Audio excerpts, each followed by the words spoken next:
Soy la Gira Rescata Quintero para servirles. Y los temas que el día de hoy vamos a abordar en este su podcast son...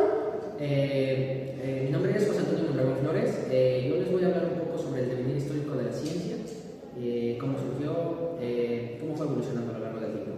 Yo soy Kevin Octavio Hernández Villano y yo les daré el tema sobre cómo surge y qué es la biología. En este caso abordaremos más que nada también junto con la ciencia y los unificaremos para que se pueda ver de qué trata todo este tema. Mi nombre es Jesús Alexander Caballero Herrera. Yo les voy a demostrar una de las características de la ciencia, en qué se basaban esas características y cómo identificarlas. Hola, yo soy Brian Sabrina Hernández, un invitado especial, y pues yo vengo a explicar cómo se introdujeron los conocimientos de biología en México, principales aportadores y autores. Bueno, como ya les mencioné, yo soy la Gira Rescata Quintero y también soy experta en distinguir las teorías fundamentales como es la celular, la evolución, la homeostasis y la herencia como base para la biología moderna.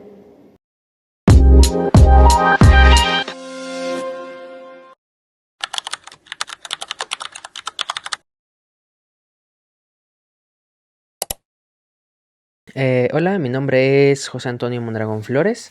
Yo les voy a hablar solamente un poco acerca de el devenir histórico de la ciencia. Pues bien, como bien sabemos, la historia de la ciencia documentada como el conocimiento científico, pues ha evolucionado a lo largo del tiempo, desde la antigüedad hasta la actualidad. Marcando transformaciones profundas en nuestra comprensión del mundo y la naturaleza. Sus primeras raíces se remontaron a civilizaciones antiguas, como lo fue Egipto, Mesopotamia, aunque fue en la Grecia clásica donde el pensamiento racional empezó a predominar con fósiles como Aristóteles, que intentaron explicar los fenómenos naturales desde causas no mitológicas. Tras la caída del Imperio Romano y durante la Edad Media, el conocimiento científico decayó en Europa Occidental, pero prosperó en el Imperio Bizantino y el mundo islámico, donde se conservaron y emplearon los saberes clásicos.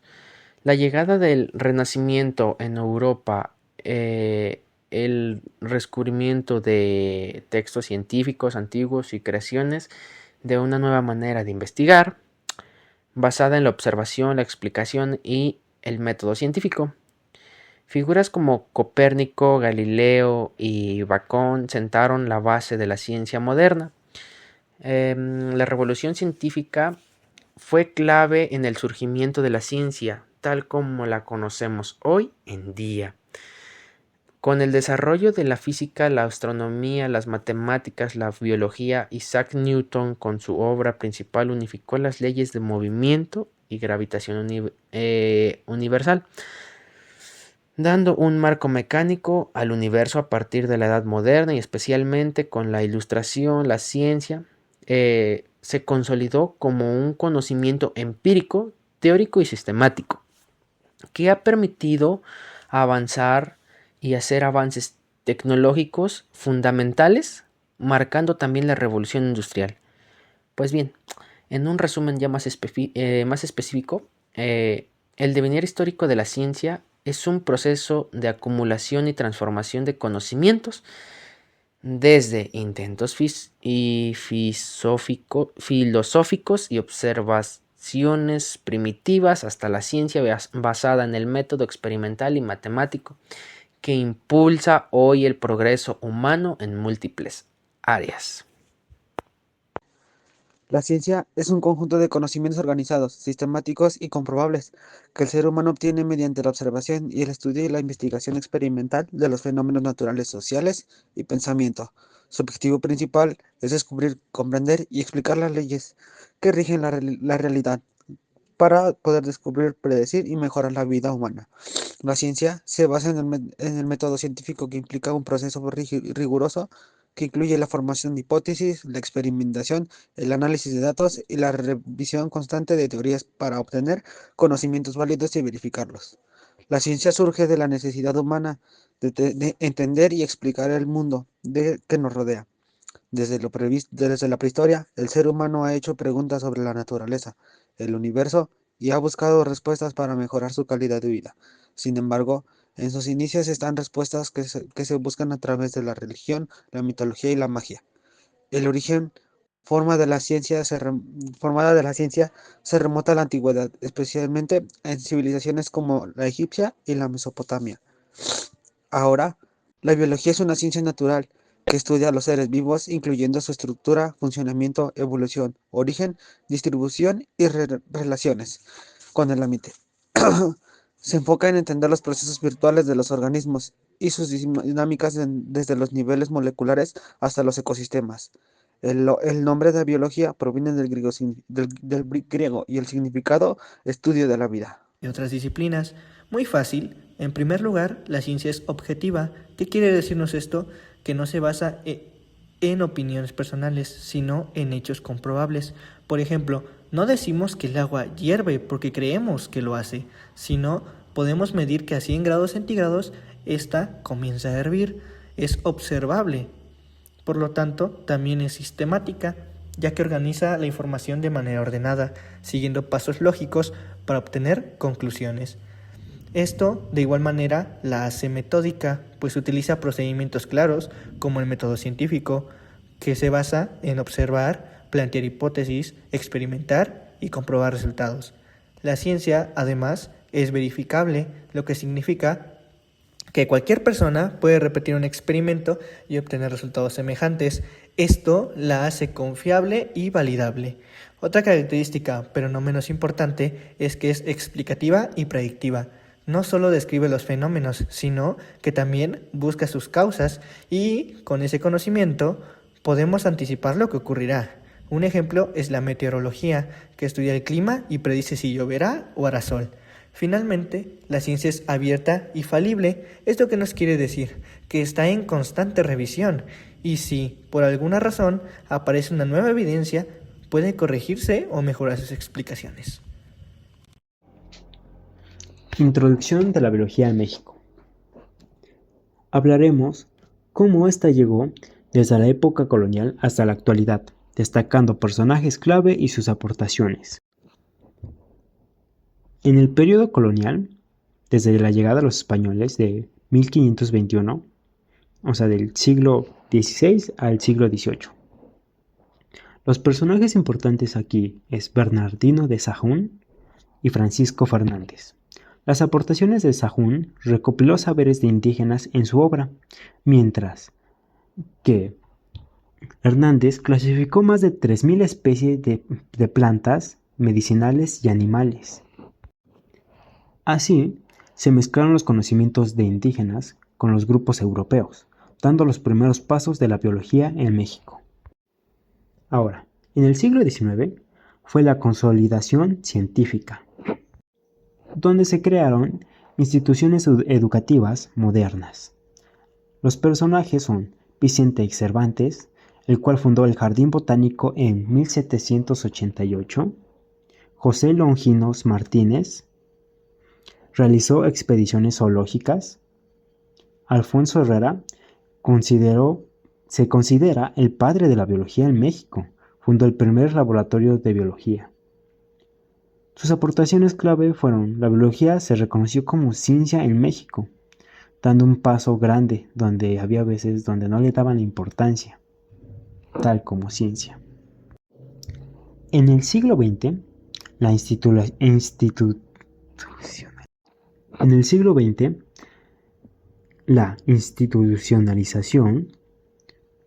En 1929 fue la creación del Instituto de Biología de la UNAM. Se fundaron carreras de biología en la UNAM y en el IPN. Además que se desarrollaron áreas como ecología, sociología, botánica y genética. En México se consolidó como una disciplina académica y profesional. En la actualidad, el siglo XXI, Instituciones como la UNAM, el IPN, UAM, Cinvestav, las cuales tienen áreas de investigación como biodiversidad, biotecnología, genómica, conservación ambiental y pues como saben, México es uno de los países más ricos de la biodiversidad en biodiversidad en el mundo. Pues como vemos, la biología no solo estudia la vida, también nos ayuda a cuidar la riqueza natural de nuestro entorno. Distingue estas teorías: celular, evolución, homeostasis y herencia, como la base de la biología moderna. En primer lugar, tenemos lo que es la teoría celular, que es un principio fundamental en biología y medicina que establece que todos los organismos vivos están compuestos por células y que la célula es la unidad básica para la vida. Esta teoría fue formulada en el siglo XIX por los científicos alemanes Matthias Schleiden y Theodor Schwarz.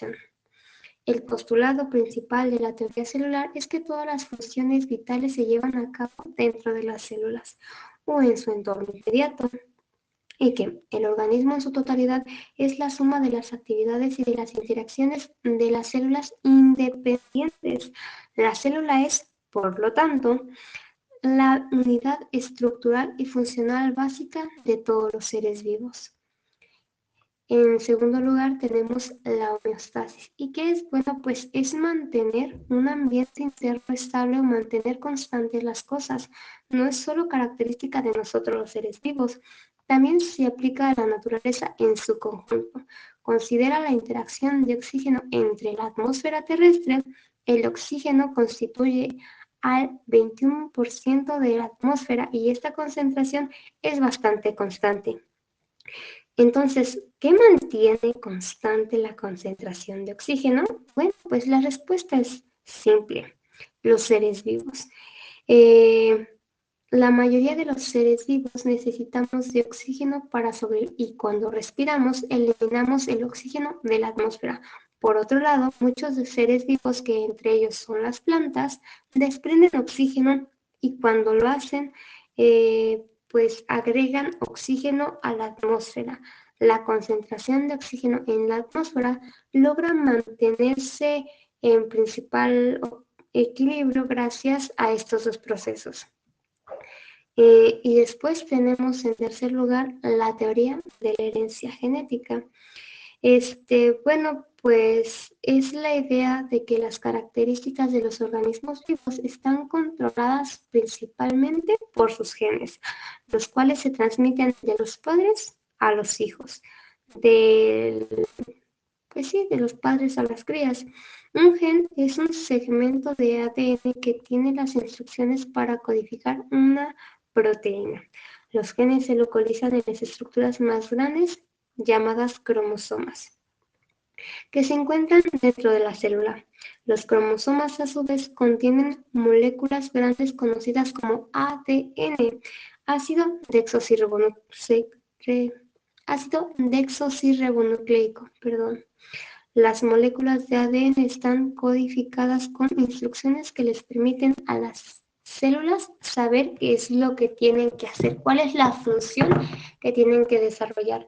Y bueno, a pesar de que pues estas teorías suenan relativamente diferentes, pues si nos ponemos a reflexionar un poquito acerca de qué es de lo que se trata cada una de estas, pues nos damos cuenta de que realmente van conjuntamente unidas, que una va de la mano de la otra y que sin una no podría existir la otra, porque es la vida en sí, ya sea de nosotros humanos, animales, plantas, de cualquier ser vivo.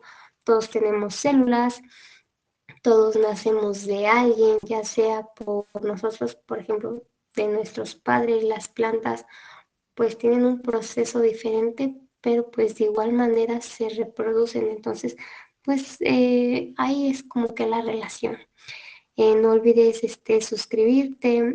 Si tienes cualquier duda, pregunta, algún comentario, bueno, pues te sugiero que lo dejes en la descripción de este podcast y en el siguiente resolveremos todas aquellas preguntas que te tengan.